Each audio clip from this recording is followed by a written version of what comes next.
Hey everyone, welcome back to my channel. I'm hiding out in my room trying to film a video because the kids are crazy, so you might hear them in the background. But today I want to talk about, just really quickly, how my family and I afford these expensive supplements and eating organic and all of that. So if you don't know, we are a one income and low income family. So we live in Ontario, Canada. So I'm not going to tell you how much we make, but if you're curious to see what is considered low income in this area, just Google low income like bracket or something like that for Ontario, Canada, and I'm sure you'll find what's considered low income.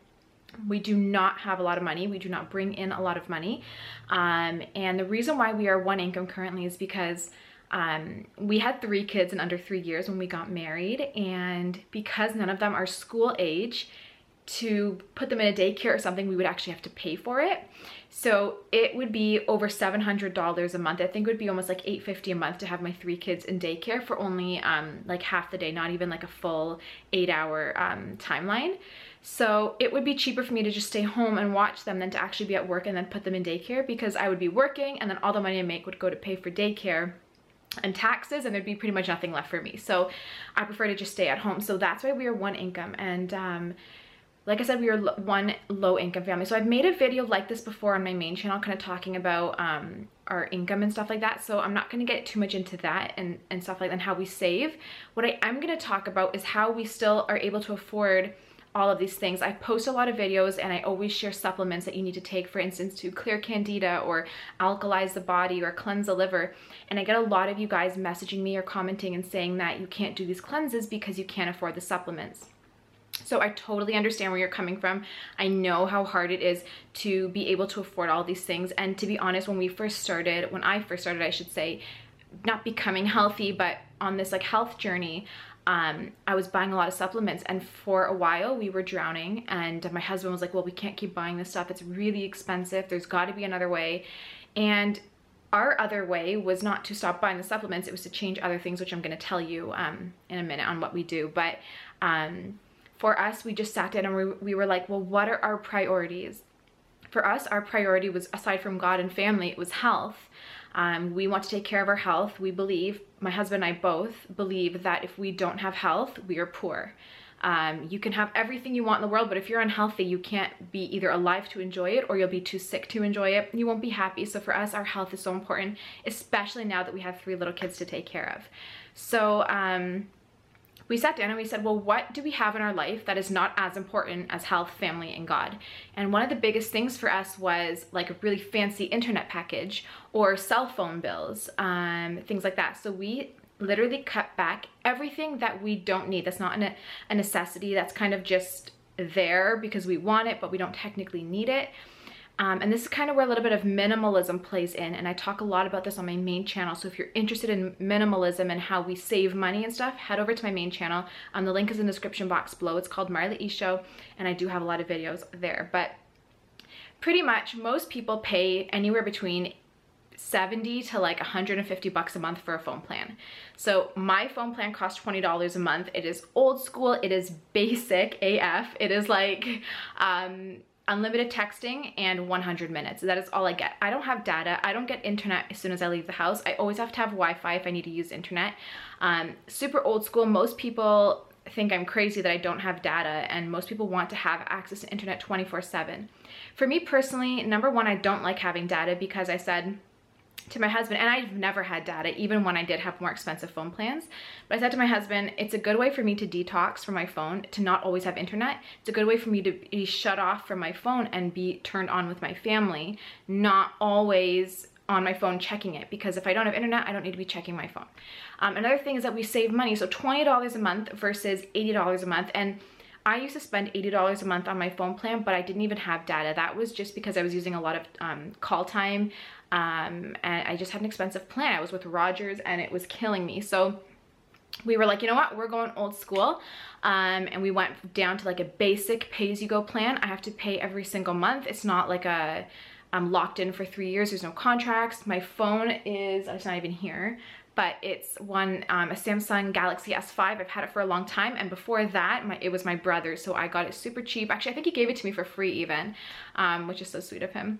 But yeah, I don't go out and buy fancy phones. Now, I'm not saying to go and drop your fancy iPhone and cut back on your plan, but I'm just saying you have to look at the bigger picture. You have to say, if I am too sick and I'm always miserable because I'm in so much pain, but I'm happy because I have data, and you're okay with that, then keep your phone plan, keep your data, spend a lot of money. That's honestly, it's completely up to you and your priorities. But if you're like, I am so sick, I have chronic fatigue and I have psoriasis, I'm too embarrassed to even go out of my house because I have so many, you know, rashes, or I'm too tired to leave my house, then maybe it's worth it to cut back on places like having data and just use Wi-Fi in your home, since you're probably paying for internet anyways in your home, and just not have data when you leave the house. Also, everywhere you go, I feel like has Wi-Fi now.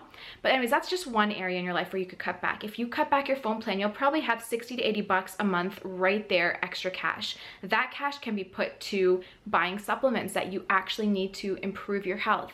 Now remember, the supplements that you have to take are not long-term. They are not something you're gonna take the rest of your life, except maybe like a multivitamin or a B complex. Like pretty much everything you are taking now is, yes, expensive up front, but it's only for a few months until your body is back in balance and your digestion improves and you're able to actually absorb nutrients from your food. Then you will no longer need to keep buying these supplements. So it's not like the rest of my life I need to spend tons of money. It's just right now. So you can go get back that data plan once you don't need these supplements anymore. Another place we cut back is TV. We do not have any cable or satellite or anything like that. We don't pay for TV at all. We don't even own a TV. We will be getting a TV once we renovate our basement, but it will not have cable or anything. What we watch, we just get like a smart TV or something, and we watch Netflix and YouTube, and those are pretty much our, and maybe Amazon TV. Those are like our main ways that we watch TV shows and movies. And we'll go to the actual movie theaters, and that's it. We don't need cable running. If we want to watch sports, we watch them online. You can even buy subscriptions from like the sports networks and just watch, you know, if FIFA's on, for example, watch it, and then you can unsubscribe, and that's it. It's like a monthly thing. So that's what we do. So instead of spending, you know, 80 bucks, I actually don't even know how much it is, so I'm just throwing a number out there. But instead of spending so much money a month on cable TV, we don't have it. Now for internet too, there's always a train. We live right by the train track, so there's always a train in my video. So in terms of our internet, we do have a decent internet plan, but that is because I do YouTube and Instagram and stuff. We have unlimited because we watch all our movies online, so everything is on online. So we do have unlimited internet. We pay $80 a month for that. And it's a decent speed because I do need a decent upload speed and stuff for YouTube. But that is our biggest expense. That's pretty much it.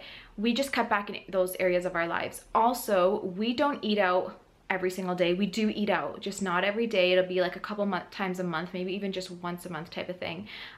We don't go to crazy expensive restaurants. I don't go to stores and just shop because I just feel like buying clothes. I do not sit on Amazon and find things that I like and just buy it all day, because I know Amazon Prime can be really addicting and just way too easy to get stuff. But yeah, we just cut back on those areas of our lives and we put money into the most important areas of our life, like quality dates with our, you know, our kids, like family time, giving money to church because God is one of our priorities, and then health. So we put a lot of our money into organic food and organic supplements and stuff like that. Now, in terms of organic food, I don't buy every single thing organic. I always buy meat organic, and I buy like the dirty dozen, usually organic, and even a little bit more than that sometimes. The only things I don't really buy organic here and there would be maybe sweet potato and once in a while cauliflower or broccoli. Even though they are sprayed a lot, I'll just soak them in water just because I actually can't get organic all the time in my store. Same with like Brussels sprouts and stuff, they're usually not organic. But I always do wash it really well in alkaline water to get rid of as much pesticides as possible. But overall, we do eat pretty much organic. Another thing too is I only buy on sale. I will never go into a store and just buy something off the shelf if it is not on sale. So I plan my meals based on what is on sale that week at my grocery store. So if chicken's on sale, then I will plan something with a chicken. If beef or lamb is on sale, then I'll plan my meals around that.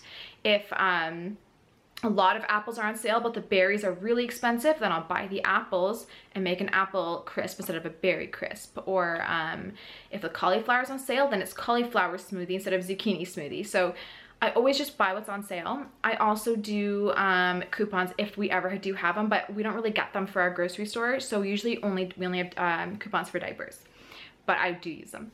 That's pretty much what we do. We just always buy on sale. Now, I also do not go to just one grocery store. I have 3 or 4 grocery stores around me that all have you know, different strengths. Some of them, my one store has amazing organic produce for really affordable price. My other one has really good meat for a really good price. And the other one has really good cereal, actually, like all their organic cereals, like Love Grown and stuff, is a lot cheaper there than anywhere else. So that's what I do. I'll go to like 3 or 4 different stores and I'll buy what I need from each store to save the most amount of money. And it honestly really does help. So those are my biggest tips for how we save money. Finally, I make everything from scratch. So I don't go and buy organic chocolate chip cookies, even if they're really good. Like Simple Mills for me is like, they're so good and they're super clean. So it's so easy to just buy that, and because you don't have to bake it. But for the price, you could make maybe 4 or 5 times that much, maybe even 6 or 7 times that much cookies that they would give you. So I will make the cookies myself. If we're craving pizza, instead of buying the paleo pizza mix in the box, because it's really good, but it's also really expensive, I will make it myself at home for a lot cheaper. So everything like that. We don't really buy stuff in a box. Once in a while I will. You've seen me get Simple Mills and things like that on my channel, and I do love them, and it's only usually if they're on sale. Which brings me to my next point. I buy a lot of stuff online in terms of supplements and like health food products. So instead of just buying it from one single store, I go check like 5 or 6 of my favorite online stores, which are usually Naturomarket, well.ca, Amazon, there's a couple others, and I will see who has the cheapest of that product. I never just add something to a cart without checking all the other sites first to see if I can save a few bucks here and there. Most sites do free shipping now if you spend like 35 bucks. So I'll plan it out that I can get free shipping on all of them. If I can't get free shipping at one, then it's probably not worth it for me to get the supplement from there, even if I'm saving a few bucks. So then I'll add it to the cart where I do get free shipping somewhere else, if that makes sense. So it takes time and it's time consuming, but that's just how we have to do it. We don't have a lot of money to just, you know, kind of waste here and there by spending a few extra bucks. So I go find the sales, and that's how we shop. If there's a supplement I really, really need and I can't afford it that week, then I don't get it. And what I do instead is I find ways to eat food to kind of take place of that supplement. For example, if I need a liver cleanse, if I ran out and I just don't have money until next week, that whole week I will just make sure I really up my hot lemon water intake and liquid chlorophyll intake until I can go and get that live complex or one of those liver supplements that I take. If I can't afford a probiotic until 2 weeks from now, I will stuff my mouth and my body with fermented foods or some good quality whole milk yogurt for probiotics. Or a little bit of kombucha or something. So that's just how I do it. If I know I really, really need B vitamins, but I ran out of my B complex, I will take whole grain wild rice and cook it up, and I'll make sure that I chew it extremely well so I can get all of the B vitamins out of that. So that's how I do it. And it works really well for us. And like I said, we are low income, and we are pretty low income. So overall, I mean, we somehow afford a beautiful home. It's a real large, beautiful home with a huge property. We have a wonderful car, and we have everything we could use. So could use, want, or need. So for us, it's just because we are really good at prioritizing what's important to us. When we first got married, we had a ton of wedding money, and we were like, well, we could spend this on couches and TVs and stuff like that we don't need on vacations, or we can save it for a down payment for a house. And that's what we did, and that's how we got our first home, and then we saved in that home and built up to get this nice house. So for us, it's always just about priorities, like what's important to us. And for us, it's just not cell phone plans and expensive TVs and fancy purses. Like I never will have a brand name of anything. Even my purses, or shoes, nothing's brand name. Everything's just like super normal, just regular stores. I don't go shop at fancy places. I mean, it would be nice to have some really nice things, but that's just not on my priority list, so I don't get them. And that's how we save money. So there's always places to find money. No matter how poor or how low income you are, there are ways where you can cut, and then what places you can cut, and then places you can increase. And if your health is at the top of that list, if your health is one of your priorities, there's always a way to get to that point where you can afford those supplements. So even if it's a few months of saving, if it's a few months of not getting your Starbucks coffee so you can afford a probiotic and some liquid chlorophyll, for example, then do it. We always make our teas and stuff at home. I never go out to a coffee shop to get a $5 or $6 coffee or tea because I don't think it's worth it for us. So again, it comes down to priorities. So I hope this video helped you and gave you some tips on kind of where you can cut maybe, and then so you can save to get these supplements. And also gives you insight into how we live. A lot of you guys seem to think that we're loaded. So many of you guys are like, I wish I was rich like you to afford all this. And it's just not true. We really are low income. And not only are we low income, we're low income on a family of 5, which is pretty tough. So we manage somehow. Being low income with on a family of 5, it's tough, but we manage because, like I said, we prioritize, we cut, we don't waste money anywhere. We save as much as we can. If we ever have a little bit of extra money, we'll put it to car debt or our mortgage or something, so that everything's slowly coming down, our debt slowly coming down. And then one final thing is, there's always something you can try to do at home if you can't leave your house, if you can't get a job outside. There's little things you can do in your home to earn a little bit of extra money. Etsy is a fantastic website for people who want to be at home, but who have little talents and skills. I've seen people make just candles. You can make chapsticks. You can sell them on Etsy, and you can actually make a decent amount of money. So if you are really good at making wreaths for front doors, sell them on Etsy. That site is amazing. Like, people are on there all the time. If you're really good at sewing, sew and sell stuff on Etsy. There's so many ways you can make money now, especially with internet right there and everything at our fingertips. So definitely look into your skills. If you're really good at drawing, you can sell stuff. So look at what your skills are and try to cater to, an audience. If you go on Etsy, you can see that people even look for things for birthday parties, like a birthday party theme of unicorns, and someone will sell unicorn napkins, unicorn paper plates, unicorn banner, and a happy birthday unicorn banner, things like that, unicorn balloon. You can go to your dollar store, pick up all these things, make a bundle, and sell it on Etsy. So there's so many things you can do if you need the money and you just have to stay at home. If you have kids or you're too sick or anything to go outside and work, this is a really good thing for you. So I really hope that you guys enjoyed this video, and I just want to be honest and open with you guys and just let you know that we are not rich. We are actually quite poor. We're considered poor, but we are doing so well and thriving, and it's just because, again, we just choose where our what's important to us. So thank you so much for taking the time to watch this video.